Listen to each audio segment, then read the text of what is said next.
You picture it the same way everyone does. A caveman dragging himself out of a cold cave at dawn, spear in hand, spending 12 brutal hours hunting a woolly mammoth just to survive until tomorrow. Exhausting, grim, non-stop. But the real answer is far stranger. Ancient humans, for most of their existence, worked less than you do. So what did they actually do all day? In 1966, anthropologist Marshall Sahlins looked at data from hunter-gatherer societies and coined a phrase that shocked his field. He called it the original affluent society. Not affluent in wealth, affluent in time. Studies of groups like the Jew Hoansi in the Kalahari Desert found that adults spent roughly 15 to 20 hours a week actually gathering food. 15 to 20, that's less than a modern part-time job. How is that possible? Didn't they have to fight for every meal? Not exactly.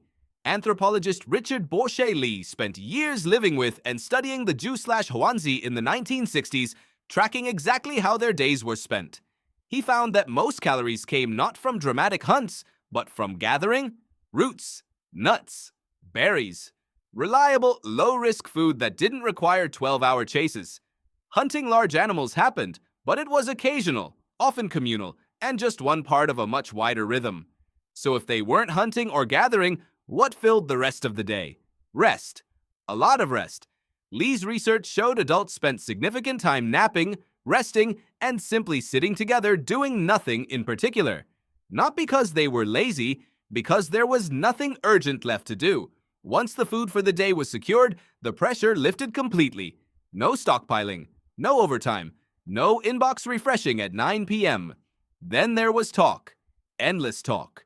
Anthropologist Wiessner studied the Jew/Hoansi decades after Lee and found that daytime conversation revolved around practical matters, food, tools, minor disputes.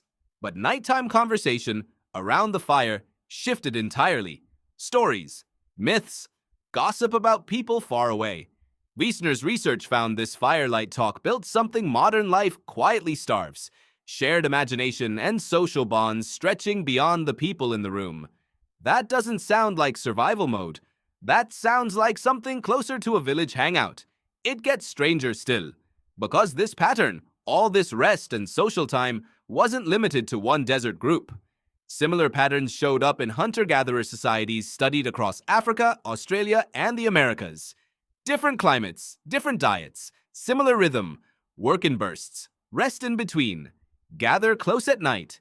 So why does the exhausted caveman image persist so stubbornly in your head? Because the story changed once agriculture arrived. Farming didn't just change what humans ate. It changed how they worked. Crops demanded constant attention, planting, weeding, harvesting, storing, defending the surplus from others who might take it. Anthropologists studying the shift to agriculture found something counterintuitive.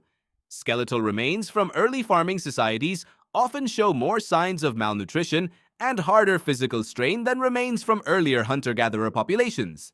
The invention many people assume improved human life may have made daily existence harder, not easier, for a very long stretch of history. Which means the modern image of endless grinding labor isn't ancient at all. It's roughly 10,000 years old. A blink compared to the roughly 200,000 years modern humans have existed. For the vast majority of that timeline, the daily rhythm looked less like a non-stop hunt and more like this. Work a little, eat well enough, rest deeply, talk late into the night, repeat. Now think about your own week. The alarm, the commute, the inbox that never empties, the sense that rest has to be earned, scheduled, justified. None of that comes from some deep evolutionary requirement.